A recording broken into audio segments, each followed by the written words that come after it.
Partida, uma aula de tática do técnico Felipe Luiz, e vamos juntos aqui analisar, porque a imprensa esportiva tá elogiando demais o nosso Mengão, que venceu mais um clássico, mais uma partida. Mas faz o seguinte, já chega comemorando, deixando o seu like ajuda demais o trabalho do nosso canal. Carioca, o Flamengo na ponta, depois Volta Redonda, Vasco e Sampaio Correia, os 4 primeiros. Seguidos de Nova Iguaçu, Botafogo, Maricá, Madureira, Fluminense, Boa Vista, Portuguesa e Bangu. Um clássico vencido pelo Flamengo ontem. E a gente traz os números justamente do Flamengo nos últimos 10 clássicos. 4 vitórias, 3 empates e 3 derrotas, um aproveitamento de 50%. 13 gols marcados para 11 gols sofridos. É claro que esse clássico contra o Botafogo, pela última temporada, os encontros recentes, a coisa se acirrou muito mais. A gente já vai falar dessa confusão do final. Mas, e em campo ainda, superioridade desse Flamengo, Fer? O que você acha? Superioridade não foi um amasso igual a gente viu na Supercopa, mas o Flamengo controlou, né, principalmente no primeiro tempo. Aí uma jogada cara a cara com o Juninho, que depois saiu lesionado, né, se torna um problema para o Felipe Luiz, Bruno Henrique entrando na vaga dele, e um time modificado do Flamengo, não era o time ideal, com alguns titulares, né, o Felipe Luiz vem rodando o seu elenco. Mas, no geral, controlou mais. Acho que dá para destacar um bom momento e uma recuperação do Alan. Fez mais um jogo bom no meio campo. Ele tem sido um jogador diferente em 2025. Acho que é um cara que pode contribuir, sim. Foi um investimento altíssimo do Flamengo. Era um dos destaques da posição com a camisa do Galo e está indo bem, né, nesse início do Campeonato Carioca. E aí o gol, né? Danilo para o Léo Ortiz. Aliás, os dois foram muito bem. O Danilo jogando pelo lado esquerdo da zaga. Na Juventus ele jogava pelo lado esquerdo da zaga numa linha de 3. Agora ele está numa linha de 4, mas jogou muito bem.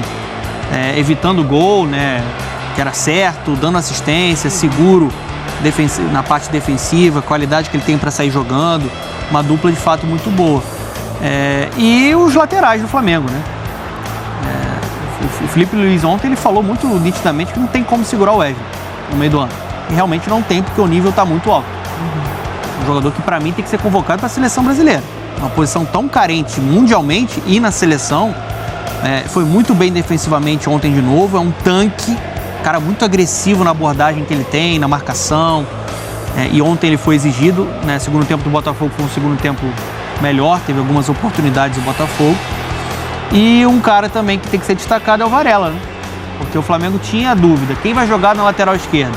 Talvez até mudar o sistema por conta disso, né? Exatamente. Quem que vai jogar na lateral esquerda? Não tinha o Ayrton Lucas, não tinha o Alexandre. E o Varela foi muito bem ali do lado esquerdo, né? Ele que evita esse gol certo do Igor Jesus. O Igor Jesus, para mim, foi o jogador mais lúcido e mais perigoso do Botafogo na partida de ontem. Mas, assim, acho que deu a lógica pro momento atual. Porque o Flamengo é um time que tem a continuidade do trabalho do Felipe Luiz e o ano do Botafogo não começou. O Botafogo não tem um técnico ainda. Ele tem um elenco inferior ao que a gente viu no ano passado. Esse momento atual do Botafogo tá durando, né? Assim, nessa avaliação o Botafogo nem técnico tem, fica difícil de você criar um coletivo tão forte quanto o da temporada passada, um estilo muito certo de jogo, as peças são outras. Acho que o Botafogo melhora quando entra o Cuiabano, quando entra o Lobato, o garoto, o jovem. Acho que consegue, de fato, imprimir um outro ritmo de jogo. Não foi nada perto a intensidade do que foi o final de Supercopa, lá quase 30 finalizações de ambos os lados.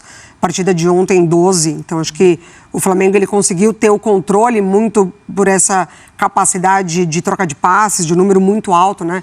Com essa posse de bola e do aproveitamento nesses passes. O Botafogo ainda tem muitas dificuldades de assimilação, de imprimir um estilo ofensivo muito eficiente, como foi na temporada passada. Precisou do Danilo Barbosa na zaga, porque está com ausência, inclusive, de zagueiros, então precisou ali de uma improvisação também. Está passando por essas situações o Botafogo. Assim, enquanto não tiver um trabalho de fato, enquanto o Textor ele ser muito claro nessa ideia de que precisa de mais tempo para encontrar o técnico perfeito ali para o Botafogo, eu acho que vai ser isso. É o Botafogo tentando resultados muito além de desempenho. O segundo tempo teve ali os seus momentos também. O Botafogo acho que deu uma melhorada, mas é óbvio que ainda fica muito aquém do que se espere, do que esse conjunto apresentou no ano passado. A gente tem já a súmula dessa partida em que o árbitro explica ali desta confusão em que o jogo terminou, os expulsos. No relato da súmula, tem a expulsão do Gerson, a justificativa do árbitro por trocar empurrões persistentemente de maneira provocativa com o Barbosa do Botafogo, incitando e inflamando ainda mais a confusão generalizada. Aí tem também a justificativa da expulsão do Cleiton, por desferir um soco no rosto do senhor Barbosa do Botafogo, e aí a expulsão do próprio Barbosa. Segundo o árbitro, após o término da partida, Barbosa inicia uma confusão generalizada, peitando e praticando atos provocativos contra o senhor Bruno Henrique e logo em seguida trocando empurrões de forma assintosa contra o senhor Gerson, também da equipe do Flamengo. Além disso, a súmula também traz mais essas informações aí. A gente viu ali o recorte da súmula. Após ser expulso, Barbosa tentou dar um soco em Bruno Henrique. Botafoguenses aguardaram o Flamengo na zona mista. Após o encontro, começou a confusão. A gente viu ali nos túneis que a confusão seguiu. Não foi possível identificar os incidentes. A arbitragem recebeu um alerta da segurança para ficar no campo. Não havia câmeras na área de zona mista. Relata o senhor Bruno Mota Correia, árbitro desta partida de ontem entre Flamengo e Botafogo.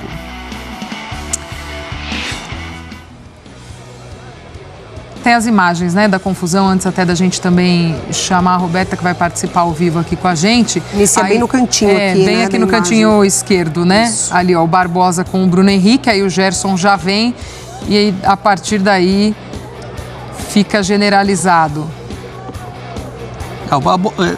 O Barbosa, ele é um zagueiro que se destacou muito na última temporada, é competitivo, mas ele é provocador, né?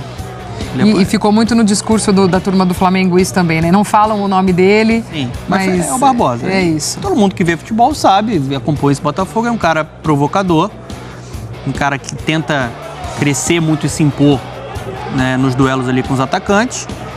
E ele começou a confusão. Por enquanto você tinha ali talvez uma provocação, ninguém aqui tá no campo para saber o que o Bruno Henrique falou para ele. Mas a atitude dele é desproporcional, uma atitude agressiva. Ele começa uma confusão generalizada e é um papelão, isso não é exemplo, né, de dois grandes elencos, dois grandes times do futebol brasileiro. E o que vem depois dessa primeira atitude do Barbosa é a consequência de algo que poderia ter sido evitado, acho que pelo zagueiro.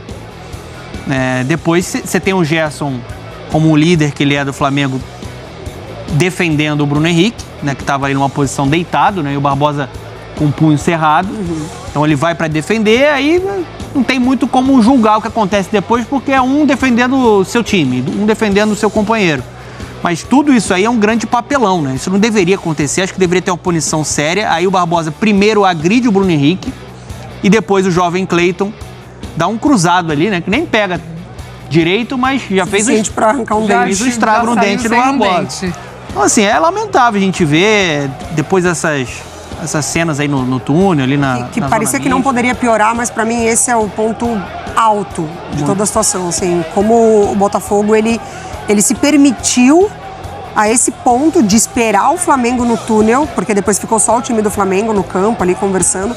O Botafogo fez questão de parar dentro do túnel, que dá acesso aos vestiários, não desceu, com uma clara intenção ali de permanecer na discussão, na briga, assim. Então, é lamentável porque o Ortiz falou, né, sobre a responsabilidade, sobre o papel, tem que entender, sim, essa função do atleta, essa função da representatividade. A gente, infelizmente, já iniciou uma temporada do futebol brasileiro com coisas terríveis, com confrontos absurdos entre torcedores de times rivais, mas o Botafogo se prestar esse papel de continuar nessa discussão, assim, para mim foi lamentável também. A gente está vivendo um ambiente tão violento na sociedade e no futebol, né?